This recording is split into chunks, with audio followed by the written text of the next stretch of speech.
This podcast is produced by the Harwood Productions Podcast Network.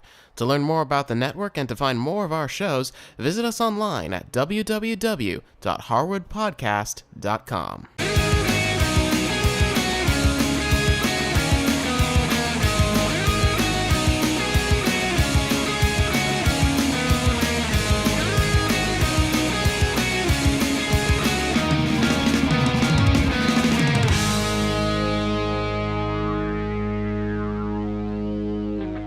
So we're here at the MacSpeech booth, and you guys make a product called MacSpeech Dictate, is that right? Yes, MacSpeech Dictate. And that is basically speech recognition for OS X, right? Yes. You'll notice up on the screen, it's actually transcribing what he's saying. Do you basically do this all day, just have it transcribe everything you say here? Yes, I say that sometimes I'm talking with customers, but for most of the show, I'm talking at them. That's fantastic. And it's very, very accurate, surprisingly so. You use the same engine as the Dragon, naturally speaking, on the PC, right? Yes, and we built the MacSpeech Dictate application from the ground up specifically to work with Mac applications. So you can type, or rather than type, you can speak and dictate text into any application on the Mac. Text edit, Microsoft Word, etc. That's fantastic. And one of the things that I thought was so cool when I saw this, the first time I saw this, is that it's not just text, it can actually be used to control the Mac, as in like telling it to launch applications or something, right? Yes, that's correct. So if I say, open Safari, jump to Apple,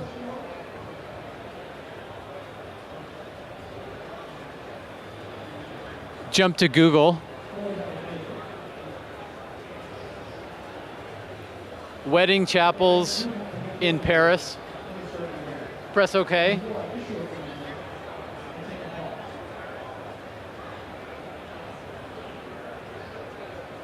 Open text edit. That's just unbelievable. New paragraph. Voila. That's very cool. And something you just did there was, it misunderstood something, which is understandable. I mean, keep in mind, we're on a show floor, there's people talking all over the place. And what you were able to do is just say, scratch that, or select a certain word and replace it with a different option, right? Yes, there are voice commands for almost anything you want to do with creating text, but also editing text. And it learns from you as you go, right? So it actually learns, oh, this is how you say this word, this is how you say that word specifically. Yes, initially you train it for about 5 minutes to learn your voice and how you say words. And then you train individual words that it may need a little adjustment on. But that's, as you can see, one word ever so often. So you're going to get 99% accuracy as potentially if you use a headset like this. And even out of the box, you're going to start out with above 95% accuracy. That's impressive. And how much would MacSpeech Dictate cost if someone wanted to try it out? It's $199, and that includes a high-quality USB wired headset. Which is very important. You got to make sure you have good quality audio going in. If you were to use a built-in microphone on a laptop, for example, it would not as good quality, not as good enunciation that it's picking up, and as such, you can't do as good a job. Exactly. Those microphones are good, but they're not designed for speech recognition. So all the microphones that we offer are certified. And again, we include it in the box. So if you buy it from us, or from the Apple Store, or from Amazon, or your local Mac reseller, you'll get the microphone. You have everything you need to get started using the product right then. Fantastic. And where can people go to find out more about MacSpeech Dictate? Our website is www.macspeech.com. You can also see us on Twitter at MacSpeech. Fantastic. Thank you so much, Jay. Thank you. It's been a pleasure. So here at Macworld, we found the booth for Show WX. I've been a big fan of theirs since I started following their articles on Engadget and their Pico laser projector here. I'm here with Ben, and he was just showing me how this thing works. It looks amazing. Thank you so much. This is the Show WX laser Pico projector by Microvision. What you'll notice about it is that it's very tiny. It's about the same size as an iPhone. And the image it creates is very bright and vivid because we use laser illumination. And so as you can see, the reds in particular really pop off the image. The image is always in focus at any distance. It never requires a manual focus adjustment. So if you've ever had to use a projector that you've had to tweak for every time you moved it, this is not one of those. Basically, you can take any image off an iPod, iPhone, MacBook, a laptop computer, DVD player, PSP, Wii, whatever, and blow it up into a large image, and if you're in a dark room, you can go absolutely huge. That's pretty incredible. I mean, just watching you move it around at any angle, at any distance, it's always in focus and it always looks great. Is that just a product of the laser technology, or is that specifically to the Pico projector? It's specific to our technology. So what the reason that this works is that we don't have any lens in our system. It's simply a beam of coherent laser light, similar to a laser pointer, that's being steered by a tiny mirror.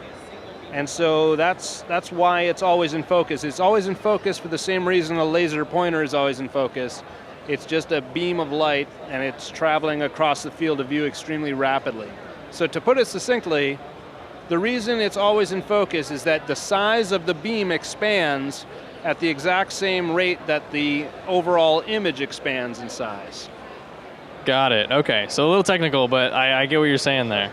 Yeah, so at the end of the day, it's really about the vivid laser colors, the infinite focus, the high resolution, which is 848 by 480, 2-hour battery life on a charge, and the slim, attractive form factor. Yeah, that's great. So it does have a built-in battery that you can charge externally?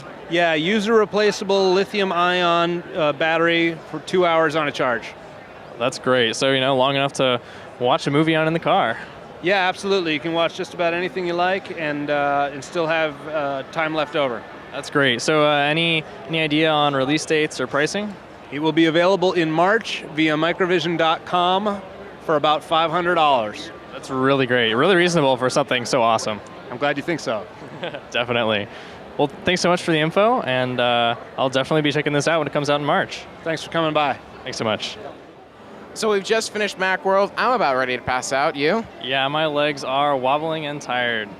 Yeah. There's a lot of walking here, but I think we've managed to get the best stuff on the show floor.